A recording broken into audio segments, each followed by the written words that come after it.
and benefit one and only Adani. Thank you, जय श्री राम। धन्यवाद अध्यक्ष महोदय कि आपने मुझे बोलने का मौका दिया। आज हम यहाँ आपदा प्रबंधन संशोधन विधेयक 2024 पर डिस्कशन कर रहे हैं। अभी अभी हमारे एक माननीय सांसद जी ने कहा, सभी ने प्राकृतिक आपदाओं की बात की, तो उन्होंने कहा कि आपदाएं प्राकृतिक नहीं होती, मैन मेड भी होती हैं।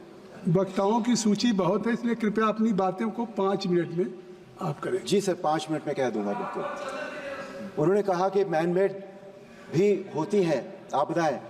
मैं एग्री करता हूं उनसे। हमारे यहाँ संसद में रोज एक मैन मेड आपदा होती है।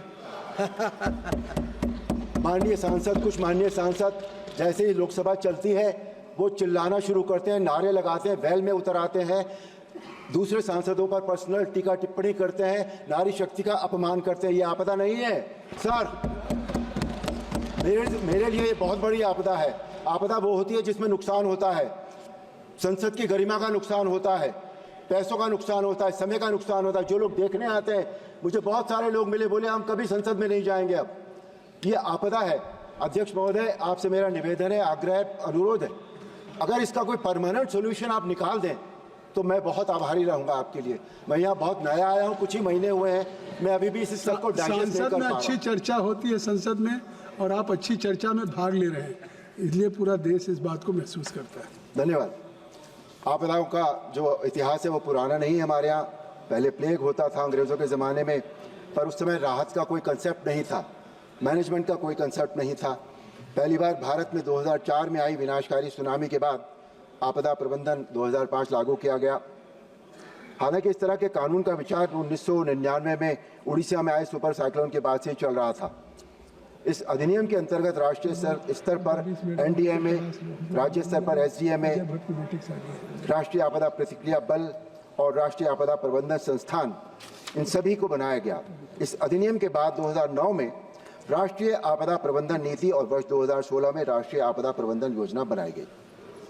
प्रधानमंत्री आदरणीय श्री नरेंद्र मोदी जी के नेतृत्व में केंद्र सरकार ने प्राकृतिक आपदाओं को रोकने के लिए क्षेत्र में जितना महान काम किया है, ये इस बात से स्पष्ट है कि 1999 में उड़ीसा में आए भयानक तूफान में जहां 10,000 लोग मर गए थे, वहीं 2021 में उड़ीसा में ही आए यास नाम के तूफान में, जहां तूफान की रफ्तार 165 किलोमीटर के लगभग थी, वहां सरकार, एनडीआरएफ, एसडीआरएफ, प्रशासन तथा सिस्टम सभी के सब अलर्ट मोड में थे।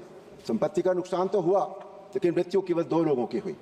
यदि आदरणीय प्रधानमंत्री मोदी जी की सरकार न होती तो हम ये सोचकर सिहर जाते हैं यास तूफान से 2021 में कितनी भीषण जनहानि होती।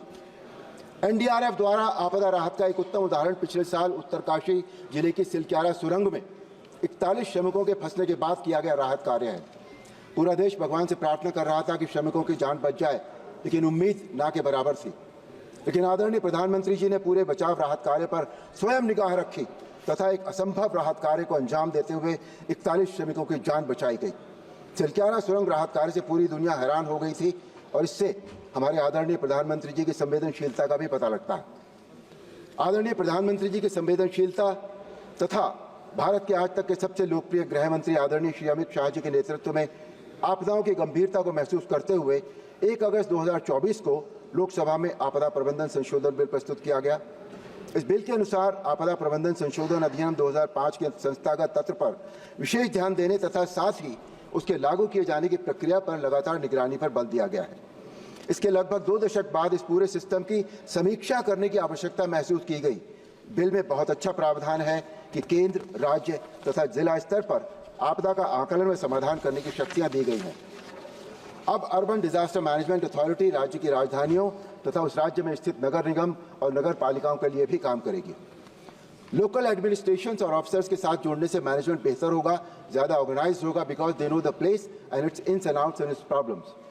ये विधेयक राज्य सरकारों को स्थानीय प्रतिक्रिया क्षमताओं को बढ़ाने के लिए परिभाषित कामों तथा सर्विस कंडीशन के साथ राज्य आपदा प्रतिक्रिया बनाने का अधिकार देता है। इस बिल की एक बहुत अच्छी बात यह है कि सभी मौजूदा समितियों जैसे राष्ट्रीय संकट प्रबंधन समिति और उच्च स्तरीय समिति को वैधानिक दर्जा दिया जा रहा है। एनडीएमए के आपदा मित्र, आपदा सखी जैसी स्कीम्स बहुत ही उपयोगी साबित हो रही हैं। माननीय प्रधानमंत्री श्री नरेंद्र मोदी जी के शब्दों में आपदा मित्र के रूप में युवा जिम्मेदारियां उठा रहे हैं। जहां कोई आपदा आती है तो लोग पीड़ित नहीं रहते, वो वॉलंटियर्स आपदा का मुकाबला करते हैं। यानी आपदा प्रबंधन अब कोई सरकारी काम नहीं है, ये सबका प्रयास एक मॉडल बन गया है। बॉटम लाइन ये है सर कि आपदा प्रबंधन विधेयक और इसमें जो भी अमेंडमेंट किए गए हैं वो सभी आपदा पीड़ितों के लिए सकारात्मक साबित होंगे और आपदाओं से निपटने के लिए बहुत ही सक्षम होंगे। कृपया समाप्त। जम्मू कश्मीर में धारा 370 समाप्त करने जैसे ऐतिहासिक कदम उठाने वाले देश के जनप्रिय गृह मंत्री द्वारा प्रस्तुत इस बिल का मैं समर्थन करता हूं। जय श्री राम। जय श्री राम।